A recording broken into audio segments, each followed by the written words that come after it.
Hello friends, मैं CA Purushottam Agrawal. Welcome to first lecture of financial literacy. धीरे धीरे financial decision अच्छे कैसे लेते हैं ये हमें सीखना है। उसको सीखने से पहले कुछ गलतियां जो अक्सर स्टॉक मार्केट के अंदर करी जाती हैं, यानी कि स्टॉक मार्केट में पैसा बनाने के, फाइनेंशियल प्लानिंग करने के तरीके हैं, सेफ तरीके हैं, लेकिन कुछ तरीके ऐसे हैं जो बहुत ही रिस्की तरीके हैं। तो आज पहला लेक्चर इसी के ऊपर है कि वो कौन सा तरीका है स्टॉक मार्केट में जिससे इंसान बर्बाद हो सकता है। जी, बर्बाद हो सकता है। तो आज मैं बात करता हूं इंट्राडे की। इंट्राडे, क्योंकि ये पहला लेक्चर है तो पहले आपको इंट्राडे के बारे में थोड़ा सा बता देता हूं। इंट्राडे स्टॉक मार्केट में बर्बाद होने का सबसे फेमस और सबसे बढ़िया तरीका है, तो इससे हमें बचना है। इंट्राडे क्या होता है? इंट्राडे का मतलब है किसी कंपनी का शेयर हमने आज ही खरीदा और शाम को आज ही उसे बेच दिया। शाम को या दोपहर में जब भी उसका प्राइस ऊपर नीचे हुआ और हमें लगा बेचना है तो हमने उसे बेच दिया, यानी कि उसी दिन खरीदा और उसी दिन बेच दिया। इसको बोलते हैं इंट्राडे। इसमें होता क्या है कि आपने एक शेयर सुबह 10 बजे 100 रुपए का खरीदा और मान लीजिए वो 11 बजे तक 100 रुपए से बढ़कर 101 रुपए हो गया, तो आपको 1 रुपए का मुनाफा हो गया। तो आपने उसे 101 रुपए का बेच दिया और पहले 100 रुपए थे, अभी आपके पास 101 रुपए है। इसका मतलब 1 रुपए का आपने प्रॉफिट कमा लिया है। यह होता है इंट्राडे।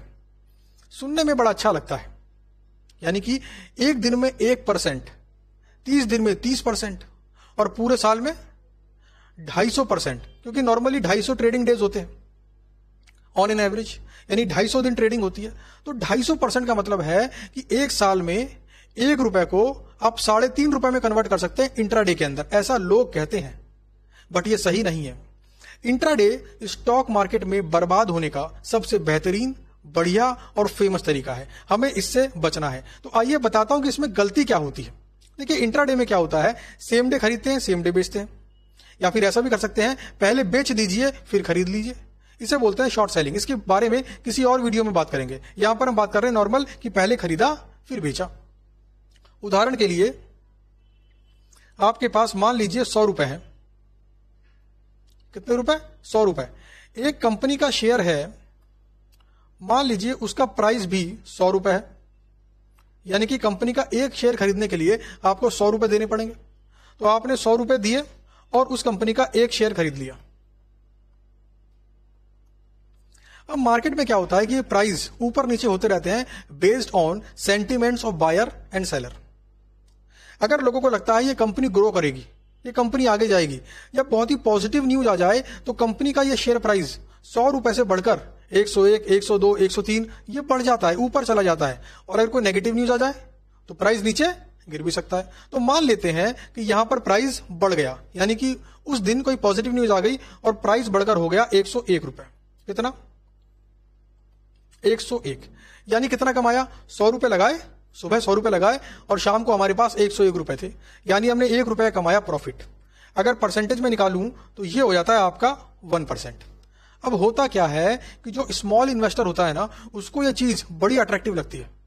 उसको लगता है कि महीने के 25-30 हजार तो मैं इसी से कमा लूंगा, यानी कि 1000 रुपए लगाऊंगा, शाम तक 1000 रुपए कमा लूंगा, तो महीने के 30,000 हो गए, तो मेरी सैलरी तो यहीं से आ गई। लेकिन यह सही तरीका नहीं है। अब इसमें होता क्या है, ध्यान देना जरा बात पर। आपके पास सिर्फ 100 रुपए थे, आपने शाम को 1% कमा लिया। आपके मन में क्या रहेगा? आपके मन में खुशी भी रहेगी 1% कमाने की, और एक हल्का सा दुख रहेगा आपके मन में कि यार मैंने 100 रुपए के क्यों खरीदे शेयर, मैंने 1000 रुपए के क्यों नहीं खरीदे, मैंने ये शेयर 1000 रुपए के क्यों नहीं खरीदे। अगर 1000 रुपए के खरीदे होते तो मुनाफा ज्यादा होता, 1000 रुपए के खरीदे होते तो मुनाफा ज्यादा होता। अच्छा, दर्द आपका बिल्कुल जायज है।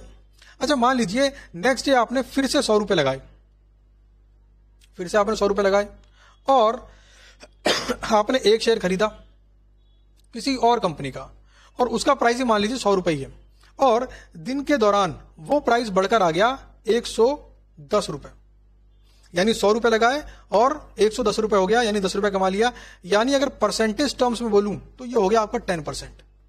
तो जो दुख आपको यहां पर था प्रॉफिट कम कमाने का यहां पर वो दुख बड़ा हो गया। देख रहे हो आप, आपने प्रॉफिट कमाया लेकिन आपका दुख बड़ा हो गया। आपके मन में क्या आ रहा है कि यार क्यों नहीं मेरे पास 1000 रुपए होते, अगर 1000 रुपए होते तो मैं 100 रुपए कमा लेता, 10,000 होते तो मैं 1000 रुपए कमा लेता, 1,00,000 रुपए होते तो मैं 10,000 रुपए कमा लेता। तो कुल मिलाकर यहां पर क्या हो रहा है, एक ग्रीड आप में पैदा हो रही है, एक लालच आपके मन में आ रहा है। तो आपके इस लालच को समझते हुए जो आपका स्टॉक ब्रोकर है ना, वो आपको मार्जिन पर खेलने की परमिशन देता है। ध्यान देना, मैंने एक शब्द का इस्तेमाल किया है, खेलना। हाँ जी, इंट्राडे में खरीद बेच को सट्टा ही कहते हैं, जुआ ही कहते हैं, खेलना ही कहते हैं, बेट करना ही कहते हैं। तो ब्रोकर ने बोला घबराओ मत, आपके पास सिर्फ 100 रुपए हैं, लेकिन मैं आपको अधिकार देता हूं कि आप 100 रुपए होने के बाद भी 1000 रुपए की बाइंग कर सकते हैं, और 1000 रुपए के बेस में जो शेयर मिले शाम तक बेचकर मुझे मेरे 900 रुपए चुका देना। बात समझना ध्यान से, आपके पास सिर्फ 1000 रुपए थे, आपके पास सिर्फ 100 रुपए थे। ब्रोकर ने बोला मैं आपको मार्जिन अलाउ करूंगा, मैं आपको 900 रुपए अपनी जेब से दूंगा, अपनी जेब से। यानी आपके पास कितने पैसे हो गए, 1000 रुपए। पहले कितने पैसे थे, 100 रुपए। ये 900 रुपए किसने दिए, ये 900 रुपए दिए आपको ब्रोकर ने। उसने बोला कि 900 रुपए दे रहा हूं, टेंशन मत ले भाई, 100 रुपए हैं, 900 मैं दे रहा हूं, 1000 रुपए की गेम खेल जा आज, गेम खेल जा आज। तो फिर आपने पूछा कि भाई ठीक है, आप 1000 रुपए दे रहे हो तो 900 रुपए के बदले आप क्या लोगे। उसने बोला सिर्फ 900 रुपए। आपको लगा ये तो बहुत बढ़िया बात है, 900 रुपए ही उसने दिए, 900 वापस मांग रहा है, तो प्रॉफिट में शेयर भी नहीं मांग रहा। बट उसने एक शर्त रखी कि ये 900 रुपए मुझे आज ही चाहिए, यानी कि जब सुबह आप खरीदोगे तो 900 रुपए आपको दूंगा, और शाम तक मार्केट बंद होने तक 900 रुपए मुझे आप वापस कर देना। आपने कहा ये तो बहुत ही बढ़िया डील है, कोई इंटरेस्ट नहीं मांग रहा वो हमसे, 900 रुपए सुबह दे रहा है, शाम को 900 रुपए वापस ले रहा है। तो आपने क्या करा, 100 रुपए अपने 900 रुपए ब्रोकर के लगाकर 1000 रुपए के शेयर खरीदे। अब की बार आपने 100 रुपए पर शेयर वाले 10 शेयर खरीद लिए। कितने शेयर, 10 शेयर। एक शेयर कितने का था, एक शेयर था 100 रुपए का। अब शाम तक हुआ क्या कि ये शेयर प्राइस बढ़कर हो गया 110 रुपए पर शेयर। 100 रुपए पर शेयर था, शाम तक कितना हो गया, 110। यही वाली सिचुएशन है, अब बात कर रहे हैं मार्जिन पर खेलने की। तो 100 रुपए का था, शाम को हो गया 110, यानी मुनाफा कितना पर शेयर, 10 रुपए का। आपने कितने शेयर खरीदे थे, आपने 10 शेयर खरीदे थे, यानी 10 गुना 10। आपने प्रॉफिट कितने का कमाया, आपने प्रॉफिट कमाया 100 रुपए का। अच्छा, आपने सुबह लगाए कितने थे, 100 रुपए। कितना परसेंट मार्जिन, कितना परसेंट प्रॉफिट कमाया आपने, 100%। अच्छा, 900 रुपए का चुका दिया आपने। हाँ, शाम को जब आपने अपने 10 शेयर बेचे होंगे ना, तो 10 गुना 110 यानी 1100 रुपए के बेचे होंगे आपने। 1100 रुपए में 900 रुपए तो ब्रोकर को कर दिए वापस, आपके पास बचे 200 रुपए। 200 रुपए में 100 रुपए तो वो हैं जो आपने लगाते एज ए कैपिटल, और 100 रुपए क्या है आपका प्रॉफिट। तो आपने कितना प्रॉफिट कमाया, 100% प्रॉफिट कमाया। कैसा लग रहा है आपको, आपको लग रहा है 100 रुपए लगाए और शाम को 100 रुपए कमा लिए। यानी कि अगर मैं 1000 रुपए लगाता हूं, शाम को 1000 रुपए कमा लूंगा, तो सिर्फ 1000 रुपए से ही पूरे महीने में 30,000 रुपए तो आराम से कमा लूंगा। तो जॉब करने की जरूरत क्या है। ये एक आम सोच है इंट्राडे ट्रेडर की। अब इसमें कुछ बातें हैं जो आपको समझनी पड़ेंगी। इसके बाद बात करेंगे कि ये फॉर्मूला प्रॉफिट कमाने का डिजास्टर में कैसे कन्वर्ट हो जाता है, और ऐसा मैं क्यों कह रहा हूं कि इंट्राडे सट्टा है, इंट्राडे जुआ है। इंट्राडे के बेस पर आप वेल्थ मैक्सिमाइज नहीं कर सकते, इंट्राडे के बेस पर आप रेगुलर मंथली इनकम नहीं कमा सकते। अभी आपको पता लगेगा। तो देखिए, सबसे पहला सवाल आपके मन में आना चाहिए कि आपका जो ब्रोकर है वो आपको 900 रुपए देने में इंटरेस्टेड क्यों है। वो क्यों अपनी जेब से 900 रुपए देके आपको बोल रहा है कि 900 रुपए अभी ले लो, शाम में वापस कर देना। तो उसके पीछे रीजन है उसको मिलने वाली ब्रोकरेज। जब आप शेयर खरीदोगे ना, उसे ब्रोकरेज मिलेगी, जब आप शेयर बेचोगे उसको ब्रोकरेज मिलेगी। अब सोचो, अपने ही 900 रुपए को आपको देकर, जिसमें कि वो कंफर्म है शाम को वापस मिल जाएंगे, उसने 2 बार ब्रोकरेज कमा ली, और वो भी ज्यादा। अगर वो 900 रुपए आपको नहीं देता तो आप क्या करते, आप 100 रुपए के शेयर खरीदते और शाम को 110 रुपए के बेचते। तो 100 रुपए और 110 रुपए मिलती उसको ब्रोकरेज, और अब उसको मिल रही है 1000 रुपए पर और 1100 रुपए पर। तो ब्रोकर आपको 900 रुपए का मार्जिन सिर्फ इसलिए देता है क्योंकि उसकी ब्रोकरेज की इनकम जनरेट होती है। जो ब्रोकर है वो हम जैसे लोगों को बुरा क्यों मानता है? क्योंकि हम क्या बोलते हैं, इंट्राडे मत करो, नुकसान होगा। ब्रोकर क्या बोलता है, 900 रुपए मेरी जेब से लो, खेलो। अच्छा, ये तो बात थी बड़ी ही पॉजिटिव फैक्टर पर कि 100 रुपए लगाए, 900 रुपए उधार लिए, 1000 रुपए इन्वेस्ट किए, 1000 रुपए शाम को बन गए 1100, 1100 में 900 लौटा दिए, 200 बचे, 100 लगाए थे, 200 होगा, यानी 100% प्रॉफिट। लेकिन ऐसा अक्सर नहीं होता है।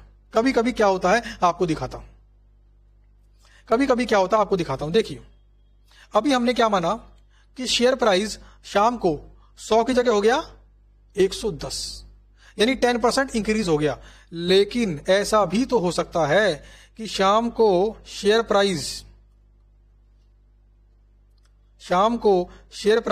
100 की जगह 90 हो जाए। पॉसिबिलिटी है, क्योंकि ये स्टॉक मार्केट है, शॉर्ट टर्म फ्लक्चुएशंस प्राइस में होती ही रहती हैं, depending upon buying quantity and selling quantity, है ना। तो 100 रुपए का 90 रुपए भी हो सकता है। मान लो कभी 100 रुपए का 90 रुपए हो गया। अच्छा, ये कब होता है ये किसी को नहीं पता, कभी भी हो सकता है। ये 1 महीने में, 2 महीने में, 3 महीने में, 5 महीने में, 1 साल में, 2 साल में, 3 साल में। लेकिन मैं प्रार्थना करता हूं ऊपर वाले से कि अगर आप ट्रेडिंग करते हैं तो ये वाला काम जल्द से हो जाए। क्यों? जिस दिन ये वाला काम होगा ना, उस दिन आपको बात समझ में आएगी कि इंट्राडे से प्रॉफिट नहीं बन सकता, इंट्राडे से वेल्थ मैक्सिमाइज नहीं हो सकती, इंट्राडे से रेगुलर इनकम जनरेट कर पाना इम्पॉसिबल है। कैसे? 100 रुपए का हो गया 90 रुपए। अब क्या है, शाम को आपको बेचना तो पड़ेगा, क्योंकि ये क्या है, इंट्राडे। आज ही खरीदा है, आज ही बेचना पड़ेगा। शाम को अगर 90 रुपए का प्राइस है तो 90 रुपए पर बेचना पड़ेगा। अब हुआ क्या, शाम को आपने 90 रुपए पर शेयर के हिसाब से 10 शेयर को बेच दिया। कितने पैसे मिले आपको? 900 रुपए। अच्छा, 900 रुपए कौन मांगेगा आपसे? अब ब्रोकर। उसने आपको 900 रुपए उधार दिए थे क्या? हाँ, आपको 900 रुपए उधार दिए थे उसने मार्जिन के रूप में। 900 आपने सेल करके लिए और 900 रुपए ब्रोकर दे दिए। आपका कितना बचा?